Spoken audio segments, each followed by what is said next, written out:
నా ఇంటి ఆడపిల్లనిచ్చి పెళ్లి చేసేగలనా? చెత్త ఎదవా, నాటికి కూటికి గెంజిలేని నా కొడుకు ఆడికి నా కూతురు కావాల్సి వచ్చిందా? మేడం, మీరు చెప్పే సోది వినడానికి రాలే.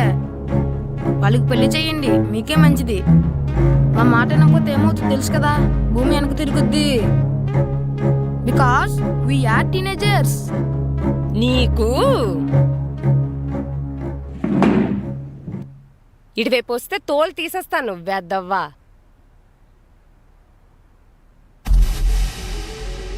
ఇన్నాళ్ళు నువ్వు తమ్ముడు తమ్ముడు అని పిలుస్తూ ఉంటే నా మీద కొంచెమైనా ప్రేమ జాలి చూపిస్తున్నాను అనుకున్నా. నీ కూతురు విషయం వచ్చేసరికి ఇంత దారుణంగా వ్యవహరిస్తామని అనుకోలేదు. ఆహాహాహా, చెప్పిన పనులంతా చేసేస్తున్నావని కూతురునిచ్చి పెళ్లి చేసేస్తారు. బోడిగడి వచ్చావని. మేము ప్రేమించుకున్నాం, ఆ విషయం నీకు తెలుసు కదా. తినడానికి తిండి లేనోడికి ప్రేమే ప్రేమ.